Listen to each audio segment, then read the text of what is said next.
Thank you very much, Madam Minister. I'm Damon Wilson, Executive Vice President of the Atlantic Council. And on behalf of the Atlantic Council of the United States and our entire family, we're delighted to be here in Tbilisi to partner with the Ministry of Defense, to partner with Minister Kitaishvili on this 10th annual Georgia Security and Defense Conference. I want to echo her word of gratitude to our other partners, Konrad Adenauer Foundation, RUSI, and the German Marshall Fund as well.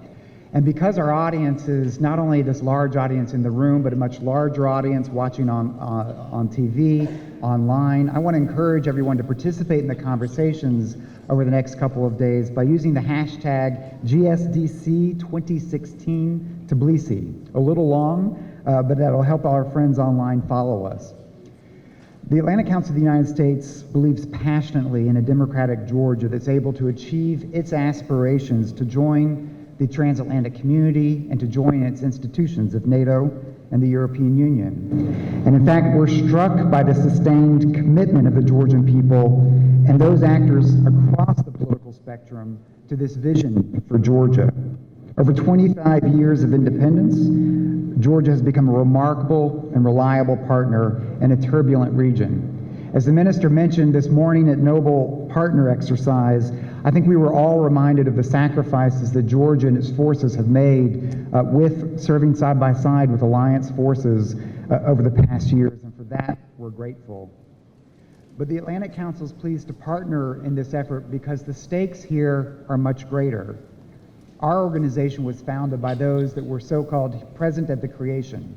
After World War II, those Americans, Democrats, and Republicans alike, that came together to help create the institutions that provide a sense of order, of a rules-based world order that we've enjoyed over the past 65 years plus.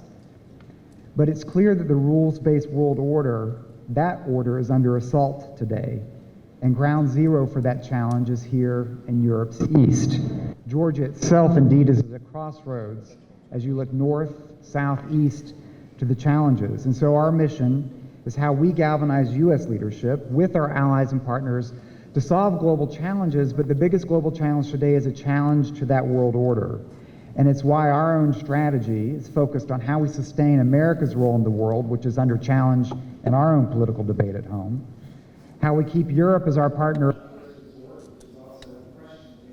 but then the immediate task of dealing with the challenges to this liberal international order coming from the Kremlin in the east and the challenges in the turbulent south.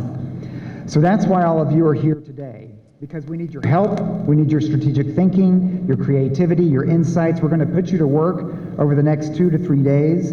We're here on the eve of the Warsaw Summit in many respects, but the context for our conversations over the next couple of days is broader. This has been 25 years of independence for this nation, but it's 27 years ago that former American President George Herbert Walker Bush, responding then to President Gorbachev, laid out a vision of a Europe whole and free. And we've had a pretty successful run for a quarter of a century. A strategy that focused on a strategic partnership with Russia, adversaries becoming allies to the NATO enlargement process, and a deepening of European Union integration. But that whole strategy, that whole vision has hit a roadblock. We're now looking at a Russia that's positioning itself as an adversary.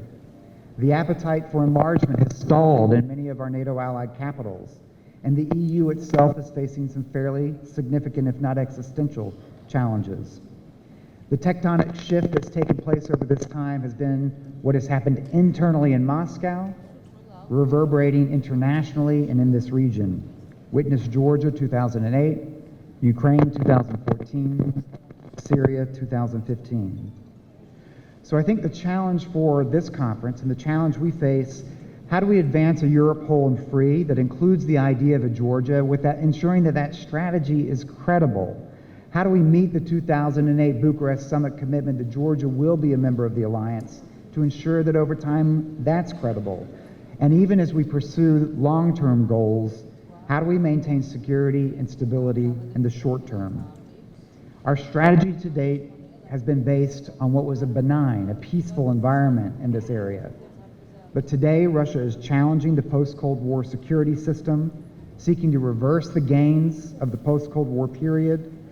We see the use of force to change borders, occupation to serve political objectives, undermining a security system, and that's why what happens in Georgia and Ukraine is so much more important with global consequences.